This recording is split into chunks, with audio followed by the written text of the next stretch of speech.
Welcome to Crime Most French, a fortnightly podcast covering intriguing cases carried out on French soil. Researched and narrated by Cedric and rudely interrupted by me, Melanie. We're the true crime podcast Old Alliance. Crack open le vin and let the mayhem commence. This is episode 71, the Robert Pichon affair. On the 13th of November 2007, a couple turns up at the gendarmerie in Senones and confesses to a murder nobody knew existed. Oh, that's a spoiler. Yeah. We normally do the murdery bit at the end. Yes. On the 13th of November 2007, Olivier Benoit, 34, and Maud Tellier, 27, enter the gendarmerie barracks in Senones, in the Vosges area, it's the east, close to the Swiss border. They are both known by the authorities, her because she's a heavy drug user, and him because he has a criminal past. Dear. They want to confess to the murder of Robert Pichon, about 60 years old, about a month and a half earlier. Right. The gendarmes are kind of surprised because they didn't know he was dead. They had never heard of him. Oh, okay. They didn't know he was missing. That's kind of crazy to admit to something that they don't even know about. Yeah, unnecessarily, yes.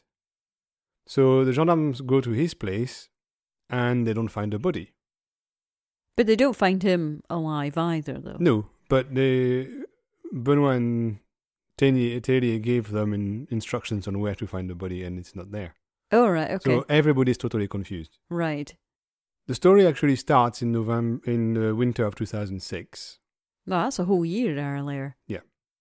At the Resto du Coeur. Resto du Coeur is a charity created by a stand-up in the 80s. He was called Coluche. So his surname was actually Colucci, but his stand-up name was Coluche.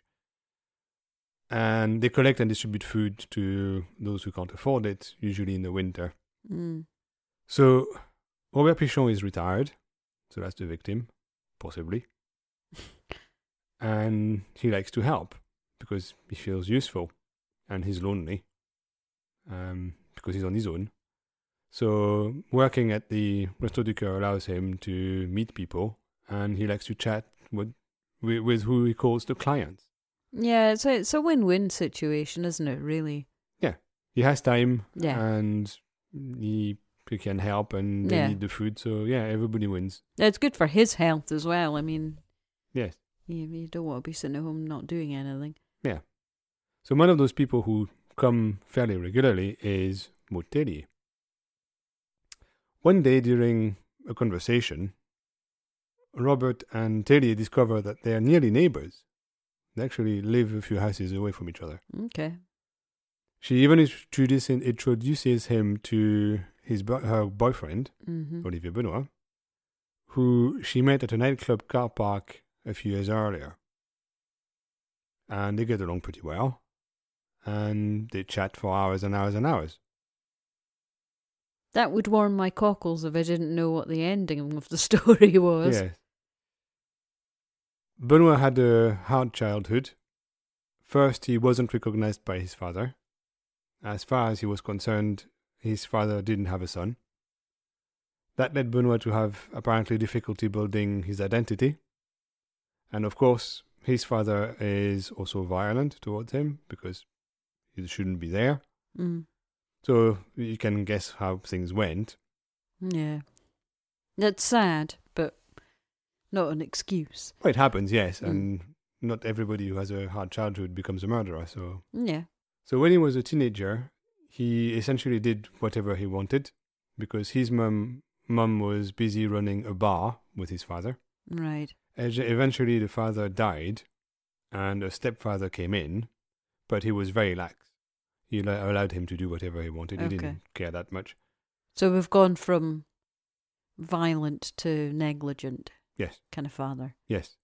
So he had no boundaries whatsoever. So his mum's bar also allowed him to access alcohol, of course. Of course. And he started drinking very early. I think somebody said 11 or 12. Wow. So he quickly became an alcoholic. No, yeah. That's not surprising. Yes, and needless to say, his schoolwork suffered a little bit. Well, it's always difficult to do your sums when you've got a really bad hangover. Exactly. So as an adult, a psychiatrist reports that he had behavioral problems. He has difficulty controlling his anger. He goes from alcohol to heroin to cocaine. That's an odd way around. Well, it might have been in different order. There was no specific order in what I was reading. They just mentioned all those things. Yes, okay. But you tend to end up at heroin rather than... I don't think he did. I think he went via heroin first. But anyway, it doesn't matter. No, okay. Well, he was on drugs anyway. not that I'm an expert. So eventually he gets involved in burglaries and armed robberies. And that's how you get caught. He spends 12 years in prison. Okay, so this is him being known to the police, is it? Yes. Okay. So that's why they knew him. Mm. They just didn't know what was going on. Yeah, I mean, let's face it, the police don't know us. No. So Maud grew up in the suburbs in a middle-class family. She has a twin sister. And there are 5 kids in total in the family. Her parents were Jehovah's Witnesses. Oh dear. So, of course, she was involved in all these meetings and Bible study and whatever. Knocking on people's doors. Yes, and all that. Yeah. Teddy and her sister rebel against all that upbringing from a fairly young age, because who wants to be a Jehovah's Witness when you're 10? Yeah, why would you want to find that interesting when you're 10, as you say? Yes, and also there's no fun because you're not allowed to have Christmas and parties and whatever. And Jehovah's birthdays. Witnesses are not supposed to have fun, no. Yeah. So before 12, she starts drinking as well. Oh, God. And she takes drugs before going to school in the morning.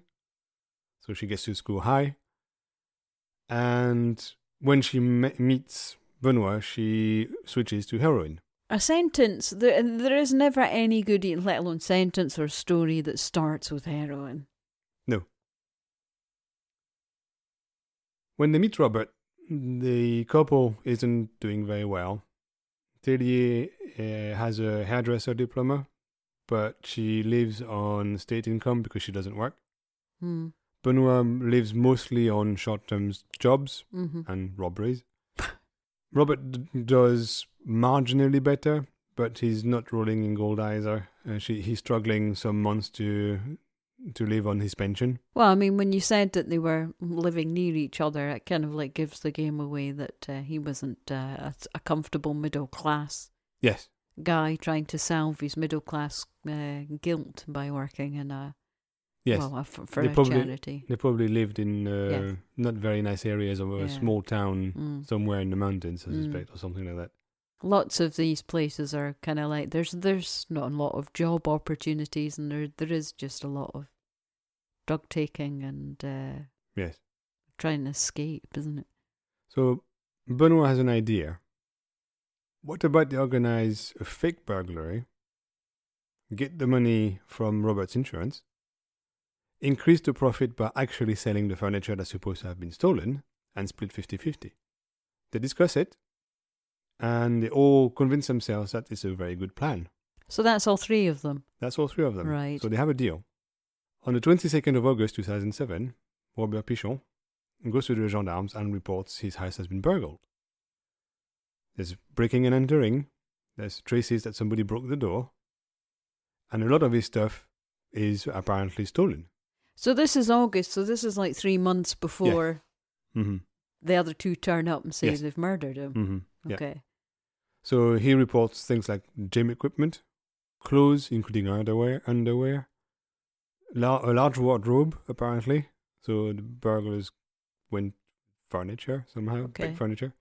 Essentially... So he's pumping iron daily, and exactly. And he has a walk-in closet, with its own fridge where he keeps his champagne when he's picking, which he scoofs as he's picking out all of the myriad of outfits that he can put on. Yes, and he was unlucky that the burglar wanted to furnish his house, so he stole his furniture. So he stole everything, including all of his furniture. Yeah. Right. So he estimates the loss at 55,000 euros. Wow. That's quite a lot. I don't think we've got 55 grand's worth of... furniture, no. And we have a big ass house. I'm taking this guy who doesn't live in the same kind of house that we do. Probably not. The insurance heard the alarm bells there because who steals heavy gym equipment? Yeah. You don't run away with heavy weights. No. And also, why? It's worth nothing. So why would you steal that stuff? So they're kind of suspicious that something is going on. They decide that instead of paying what Robert says has been stolen, 55,000 euros, they pay him a small amount, 2,000, and then they investigate, because they want to sort it out. Once the gendarmes are getting involved, because they've been told by Robert that there's been a burglary, they try to understand really what happened, because they also don't believe for a second that somebody steals heavy gym equipment. No. And a wardrobe. A wardrobe, no. So I take it when you mean a wardrobe, you mean like a big armoire style wardrobe. Yeah, something like that, yes. So you need a big van or a lorry and stuff. What kind of burglar comes with a lorry? Well, really, I mean, you're going to start looking like a removal firm at that point. Oh, exactly, yes. And neighbours notice exactly stuff like that. Your neighbours will know that you're moving away. Yeah, so. I mean, not unless you live in the arse end of nowhere can you pull this trick off. Yeah. So it smells. Oh, yes. Also, the gendarmes talk to the neighbours, and the neighbours report seeing Benoit around the house moving stuff when they were supposed to be burgled. So they're asked, well, have you seen something on that day? And they said, yeah, there was that guy who was moving stuff out of the house. So now the Rosers are thinking, okay. They also discover that what looks like Robert's stolen furniture in Benoit's mum's house. Okay. Because they go there. I thought they were supposed to be selling it. They hadn't yet. Oh, this is just a holding area. Yeah. I see. And Robert denies that it's his furniture. I said, no, that's not mine. Look it at that, kind of Tatty. looks the same, but it's not mine. Well, no, that's not. That's just a cheap knockoff. Yeah. So in the meantime, until the insurance payment comes in, they need to get rid of that furniture. Yes. So they need to find a buyer. Yeah. We put it on Le Bon Coin. Yes. And they think they might have found one in the town nearby. So they agreed to meet on the 26th of September 2007 at Luxeuil. It's the name of the town. I see. On the way, Benoit and Tellier go via Benoit's mum's to score some prescription drugs. Both Benoit and Tellier have stopped heroin 6 months earlier, but now they're on something called Subutex. Don't ask me what that is, I have no idea. I was going to say it doesn't sound But familiar. his mum is supposed to have some, and disaster, she doesn't. So they're out of luck there. So they have to go somewhere else to get their fix. So Benoit does his own, goes on his own to Moyen-Moutier, which is another town, and he leaves Tellier and Robert together, alone. Tellier says that as soon as Benoit was gone, Robert jumped on her. She resisted and told him to dream on, and she says that Robert managed to grab her from behind and around her neck and put her hand under her skirt. I thought they were kind of good friends. Yes. So all of a sudden, this has come from entirely out of the blue. Yes, and Benoit had no idea either, but that's what she tells the gendarmes when they interview her when she comes to confess. Okay, she sounds like a bit of a moron, but okay. So according to her confession, she had been raped in the past and received sexual abuse when she was younger. She went berserk and started hitting him like crazy. Okay. And she also says that she grabbed an axe handle that was used to shuffle embers in the fireplace and started to hit him with it. First on the torso and then on the head. And when she did that, Robert fell backwards, and she remembers a mouth with missing teeth, spitting blood, and tiny black eyes. That's how she described him falling back. Once on the floor, he stops moving. He fell backwards? Yes. But he's got no teeth? Well, because she hit him on the face and she broke the teeth. Yeah, okay. So it was all self-defense, Governor? Yes. Right, sure. Yeah, so when Benoit comes back, he discovers the scene with Tellier in the corner of the bedroom. Yep. And he checks on Robert's neck for a pulse, and there isn't any. He's dead. So he starts thinking. With his robber's past and her junkie's history, nobody would believe that an old man tried to rape her and they'd be accused of murder. No, really? Yeah, that's what he thinks would happen. No, it's because it's almost like it's not true. Kind of, yeah. Well, the cynical bit of me doesn't believe an old man suddenly has a flush of libido and...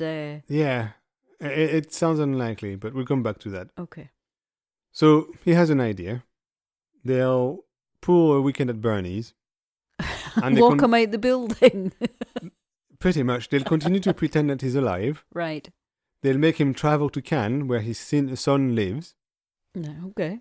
And after all, it's not unbelievable that he decides, after some trauma, or the trauma of the burglary, that he would want not to be alone. Yeah, and not to be in his house. Yeah, exactly. So enough. he could go and want to see his son in Cannes. So yeah, it's believable. Yeah, it's plausible. Yeah. But first, they need to get rid of the body. So thinking about CSI and the other cop shows that he watches, Benoit has a plan to make everything disappear. So they roll Robert into a bedsheet, they put him in a wheelbarrow, and they move him to the back of the house. There they make a big pyre, like a sandwich. They put a layer of wood, the body, and another layer of wood. Mm-hmm. And he pours about 10 liters of petrol from his motorbike on the whole thing. Right. Of course, they're idiots. Yeah. So when Benoit tries to light the fire with a lighter, he catches fire. Oh my God. So he puts it out by rolling on the grass, but he has burns on his arms and face. Right. Tellier gives him some cream that she has found somewhere in the house. He didn't go to the hospital. Not yet. But that doesn't work. The cream doesn't do anything. Well, no. It really hurts. Yes. So eventually he decided he needs to go to the ER. So there he's transported by helicopter to a larger hospital in Metz. Right. So in Metz. So at that point, the hospital takes it very seriously. Well, I mean, that's if you're getting airlifted somewhere. Yes. Yeah, that's real. Shit is real. Yes. Yeah. So no wonder the cream didn't do anything. No. So once treated, Benoit doesn't want to spend the night in hospital. He knows that Tellier is stressed and she's running out of Subutex. So he discharges himself. No, that sounds like a good idea. Yeah, and they leave the hospital. They go back to Robert's house, and because they have unfinished business there. Yeah. Remember, they were trying to burn the body. Mm. So the body is still burning when they come back. And he starts a second fire to burn clothes and Tellier's dress, as well as a curtain from the house that got some bloodstains on it. Right. Once the body is burnt, Benoit collects the teeth and the ashes and dumps them in the Moselle, the river. Back in the house, they paint the inside of the house to hide any trace of blood. And at that point, they decide that they're done. There's no body. Body has been burnt and the ashes and the teeth and everything has been thrown in the river, so that's never going to be found. They put a layer of paint on everything, so nothing looks like it has happened in the house. There's no blood, nothing. Oh, surely that wouldn't... a luminol in a light would still show, wouldn't that? I have no idea, but the idea is that it's fine. It's not going to happen. He's watched enough CSI. According to him, yes. Yeah, okay. At that point, they're done, so they decide to do things. One of the things they do is they keep Robert's papers, ID papers, his phone, and his credit card, instead of throwing them away. Mm. To make that plan work, remember, he's supposed to travel. Benoit goes to Cannes. Right. That's hundreds of miles away because Vosges is north of Switzerland, yes, and Cannes is on the Mediterranean coast. Yes. So we're talking probably 7, 8, 9 hours drive. Yeah, that's quite, so it's a good drive. Yeah. So he goes to Cannes and he sends text messages from there, some to Tellier, so that the cops, if they look up Robert's phone, see that his phone was there. Yeah. It was active. It was sending messages to people. Mm-hmm. So, like on TV, they're covered. Their story works. But his phone is also there. Yeah, they're idiots. So, Benoit also uses the credit card on purpose to leave an obvious trail. Right. Because Robert would have to buy stuff there, so he buys stuff with the credit card. But only small amounts, presumably. Yeah, probably, yes. So then he goes to Paris.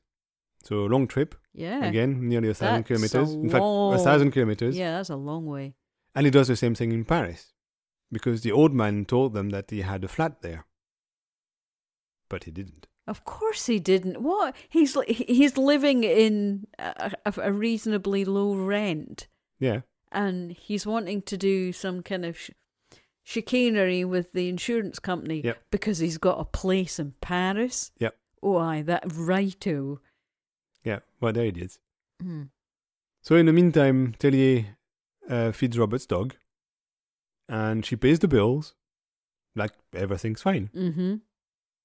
But of course, they can't continue that charade forever because Weekends at Bernie is one weekend. Yes. So at some point, they have to stop doing all that. Mm-hmm. So Benoit's plan is to cut the ties with Robert by text in November. He sends Robert's phone a text in which he explains that they're tired of having to sort out his problems, that they don't want to see him anymore, that he's on his own now. And they don't want to hear from him ever again. And they think that wraps up the story, everything's believable, all the texts have been exchanged, that should be okay. Yeah, okay. But I'm still confused how we're going to end up standing in the gendarmes with them in a few months' time. Yeah, we're coming to that. Yeah. As all that is going on, some people notice that Robert's not there. For example, his neighbour, who can hear his dog bark all the time. That dog didn't used to bark all the time, so what's going on? Also, he had a roommate who had moved in not that long ago. And the reason for that is that they didn't want to feel isolated because they were both lonely, so they decided, okay, well, we'll live in the same house. So he has a roommate. So like Jack and Victor from yes, Still Game a bit. Pretty much, except that they live in different flats. Yes. But yes, they live in the same house. Yes. But that roommate doesn't get along with Olivier Benoit. Olivier Benoit gets annoyed at the roommate's questions because the roommate is asking where Robert is. Well, perfectly reasonable questions. You would think so, but where's the dude I'm supposed to be living with? But Benoit gets pissed off being asked all the time. Oh, Benoit sounds like a bit of a knob. So the roommate eventually goes to the gendarmerie and reports that Robert is gone. He's disappeared, and there's no reason why. He never told me, and we live in the same house. So where is he? These pair are real 40-watt light bulbs, aren't they? So, of course, the cops don't take it very seriously because they reply to him that at 61, if Robert wants to enjoy the Cannes sunshine, he can, and doesn't need to justify it, doesn't need to tell anyone. So he's not disappeared, he's just gone, and that's his right to go. So they're not interested. So that's why they don't know that he has disappeared when the two idiots come to confess. Because nobody took any notes, nobody took any report, because they just don't want to know about it. That's just bleh. Not interesting. That's a story old as time, that is, isn't it? Yeah. Oh, children run away. Yes. Yeah. All they do is they contact Olivier Benoit to ask for Robert's phone number. They just want to give him a call so that the roommate can go away and leave them alone. Of course, they panic because they hadn't expected the cops to call them about that guy because he's not supposed to be missing. He's supposed to be in Cannes. Why would they come and ask them? So there's suddenly panic on board. So they jump in their car and they flee to Spain. But on the motorway, they are gripped with remorse. And they contemplate what they will do in the future, which is being on the run. Because the cops called them, so they're totally panicked. They think that the cops know something. So their only option is to be on the run for the rest of their lives. And they decide on the way to Spain that they just can't do that. So I like how they go on the run to Spain. They don't even leave the EU. No. I mean, it's not even a case... They never even reach Spain. they turn round on the motorway to Spain. It's not even like they're going to Argentina or Brazil. No, they take the motorway and they can't face the future. Oh my God. So on the 13th of November 2007, about 7 weeks after the murder, they go to the gendarmerie and confess. Right. And that's where we started. Okay. So yeah, they never reached Spain. They were just on the motorway to Spain. Idiots. So the inquiry takes 4 years. It takes quite a long time. And during that time, Benoit and Tellier tell their story over and over again to the cops. Uh-huh. And they always do it consistently. Right. Because it's true. Yes. That is the story. Yeah, because that's, They're not even good enough to lie. No. So the cops are surprised by how detached they seem given what they've done. Uh-huh. It's a bit like they don't even believe themselves that they have done it. So they essentially describe the TV show when they're interviewed. They're totally detached from what they're saying. It's purely factual. There's no feelings, no nothing. It's just they've seen the show last night and that's what they tell the cops. But they say it very consistently. They never deviate. So the cops are pretty sure that's true, but they can't understand why they're so detached from it. Eventually, they're arrested for homicide and they're sent to jail pending trial.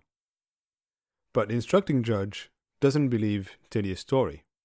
No, neither do I. And all that. Neither do I. It stinks. Yeah, he doesn't see how a sexual assault, even attempted rape, could have led to a brutal murder. Because usually the victim doesn't kill the rapist. No. That never happens. More the other way around. Yes, exactly. That never happens. No. Also, he doesn't understand how Tellier could have hit Robert with a large piece of wood and not left a trace of it in the house. Because the cops, remember, they went to the house, probably looked around, didn't see anything, because it's been painted. Yeah. So their plan actually worked. Yeah. So the judge doesn't understand how that's possible, because he doesn't know they painted the house. So the only thing that the cops found was one piece of a possible burnt pair of glasses. That's it. Right. Nothing else. They actually managed to get rid of all the evidence. Their plan actually worked. If they hadn't come back, they could have got away with it. These pair are the dumbest. They're totally dumb.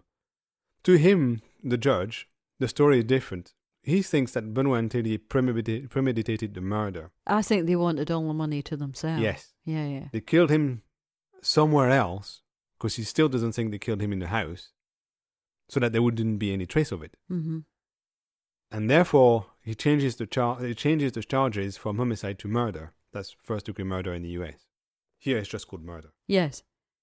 The judge doesn't go into detail since the affair isn't finished yet, but he tells journalists that in the previous months, elements have appeared that point toward murder motivated by money. But he doesn't explain how. Part of it, when you think about it, is probably something we don't know yet. Robert signed a power of attorney on the 18th and on the 21st of September to give Benoit and Tellier access to his bank accounts. Oh, no. The cops discover that. Oh, God. So looking at the story, there are a few things that don't add up. For example, even though Robert had been convicted of rape of his two daughters in 1996, so he wasn't a saint, he was clearly a scumbag, but he had been declared medically impotent several years earlier. So how could he rape someone if he's impotent? That doesn't work. Well, yes. There's a problem I mean, there. he was quite old as well. He was 61. No, okay. 61's not ancient. No, but he's impotent. He's medically impotent. That has been checked medically. Yes. So he's also medically a scumbag, but yes. He's also a scumbag. So the judge knows that because they have access to the medical records. So that doesn't add up. Also, how does a tiny young woman kill a man much bigger than her by hitting him only 5 times? No. Because that's how she describes it. Well, she only hit him 5 times. Not unless it was a lump hammer. But it's not. It wasn't. It was just a handle. Yes. An axe handle, but without the axe head. Yeah. So just a handle that was used to push embers in the fire. So why would you use an axe handle? Surely an axe handle would burn. Yeah, well, another thing that I don't think has been... I didn't see anybody mention it, but when I was thinking about it, it's supposed to have happened in the bedroom. Mm-hmm. The fireplace was not in the bedroom. Why would the handle used to push the embers in the fireplace be reachable from the bedroom? Also doesn't happen. That's giving me the staircase flashbacks with the poke. Yes. The fire poke. Yes. But at least the murder is assumed to have happened there. Yes. Whereas she says it happened in the bedroom. And she says that when Benoit came back, she was in a corner of the bedroom. And he was dead on the bedroom floor. So where did she get that thing if it wasn't planned? It wasn't in the bedroom. It can't possibly have been in the bedroom. It makes no sense. So there's also that I haven't seen anybody mention, but that also doesn't make sense. No. Another thing that the judge discovers is that Robert had a bullet in his head. He had tried to commit suicide a few years earlier and failed. The bullet was still in his head. Oh my God. So for him, her strikes with a stick could have made the bullet move and provoke some kind of stroke in his brain. Right. That's the only way he can explain it. Okay. But then, on the day of the murder, as Tellier is supposed to have just killed the man for the first time of her life, and her boyfriend is in the hospital with bad burns, and the body is burning in the garden somewhere, she goes to a phone booth and calls Robert's nurse to cancel an appointment the next day. That's weird. So, she's a young girl. She just killed a guy who's now burning in the garden. Yeah. Her boyfriend is in hospital with burns. But all she can think about is cancelling an appointment. Yeah. Yeah, that's weird. So the judge just doesn't understand that story. That story makes no sense. Oh, if it wasn't premeditated, why would she call the nurse to cancel an appointment? Who cares? No. So the judge doesn't believe for a second that it was the heat of the moment, self-defense, and not premeditated. He doesn't believe that story for a second. No. But they stick to it. They still maintain that is a story. They still don't deviate. That is the story they tell. Another thing that also the judge discovers is 1 week after the murder, Benoit ordered stamps, the rubber stamps, to be made for his newly created company with HQ address at Robert's house. Okay. Why? Did Weird. they plan to stay in the house forever? Why would you create a company with money you stole from that guy? Yeah. And domiciliate your company in his house? That's the address he declared to create his company. And that's the address on the rubber stamps. Why? I don't know. What gets me is he seems to be some kind of forensic savant, but a moron in all other aspects of his life. That's just very weird. There's a lot of weird stuff in that story. And also in mid-October, so we're talking the months after the murder, but 2 or 3 weeks later, they kick out the roommate. Why? Because they don't want him around. No. So it looks like they had planned to stay in the house. Why? That guy is dead or disappeared. At best, he's with his son in Cannes, but nobody can contact him.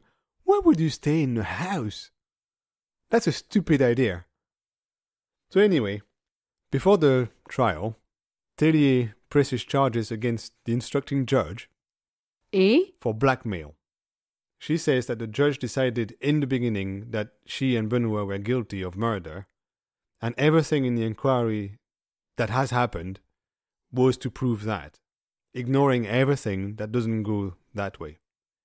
It is a totally crazy defense. That never is done. Nobody's done that before. A judge is sending you to prison for murder, and your defense or your counterattack is to press charges against him for blackmail. Yeah.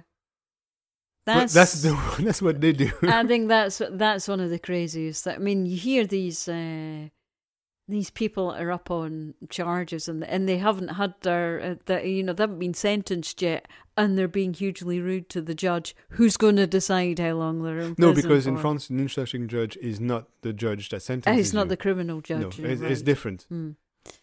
He's the one driving the inquiry. But it's still the guy. It makes no sense. It's crazy. Yeah. Everybody, all the newspapers at the time say that it is totally nuts. Yes. Suing the judge that is instructing an inquiry in a murder you're supposed to have committed is crazy. Yeah. But that's what they do, because probably, and it's hard to know, but probably what they hope is that it's going to muddy the waters a little bit, and it might tip a jury in their favor, maybe, because they become victims somehow. It must be their plan. Nobody knows why. They never explain why they did that, but it must be what they're trying to do. Oh, isn't the fact that they're just colossal... But they're idiots, and it makes absolutely no sense. It's totally crazy. Nobody's ever done that in the history of the justice system, but that's what they try to do. Anyway, in April 2016, Benoit and Tellier go to trial, finally, and the lawyers tried very hard to show that there was no premeditation. So it's not like they say there was no murder. They tried to say it wasn't premeditated, so it's homicide. Oh, they're trying to minimize the damage. Trying to minimize as much as they can. Yeah. And it kind of works. After a 5-day trial, Tellier is sentenced to 8 years in prison for voluntary violence having led to the death without intending to do so. It's essentially equivalent in the UK to GBH having led to death. Aggravated GBH, yes. It's accidental death, yeah, but voluntary GBH. Yeah, yes. So she goes to jail to prison for 8 years for that. Wow. Benoit is sentenced to 3 years in prison Jesus. for fraud. Not for murder, for fraud. That's crazy. Yes, because she killed him. He wasn't there. No, that's very true. He tried to get rid of the evidence. So there's no kind of like interfering with the corpse. Or I don't think that exists here, but even if Okay. it did, it wouldn't really matter that No. much at that point. Okay. Also, they can't even prove it. They have No, no body. that's They have true. no evidence. Yeah. All that's they have very is the true. confession. Yeah. Because if they had it, that's what I was saying. If it hadn't come back, they would have got away with it because there was no body. They Yeah. actually managed to get rid of all the evidence. Nothing was found except maybe a part of a melted glass, Yeah. glasses. Glasses. Yeah. And they're not even sure that's what it is. Yeah. So Mm. they actually, watching CSI did work. Yeah. They applied that plan. It did work. Mm-hmm. They just couldn't face being on the run for the rest of their life when they didn't need to be. Well, no, clearly. But in their not. head, they were. In 5 because they years' panicked. time, they're just walking out and free. Yeah. So Asteri had already spent 5 years in prison. She had 3 years, and she also had a 3-year-old son Right. that was born when she was in prison. She has nearly never seen her son, obviously, because it That's was sad. raised by Benoit's parents. That was very sad. Well, And- at least, family were Yes. raising the wee spud. And as she was a model prisoner, apparently, who concentrated on her son's education, she was given an early release. That was a bit late. So out of 8 years for, murder, she did 5. Hmm. That's the end of the story. Right. Benoit did this 3 years for fraud because of the power of attorney thing. Mm-hmm. That's it. So they would have got away with it. Nobody has ever found evidence of anything. The body's gone. There's nothing. Mm-hmm. They could have got away with it. Wow. Kind of crazy, and kind of demonstrates that being dumb when you have dumb luck sometimes doesn't keep you out of prison.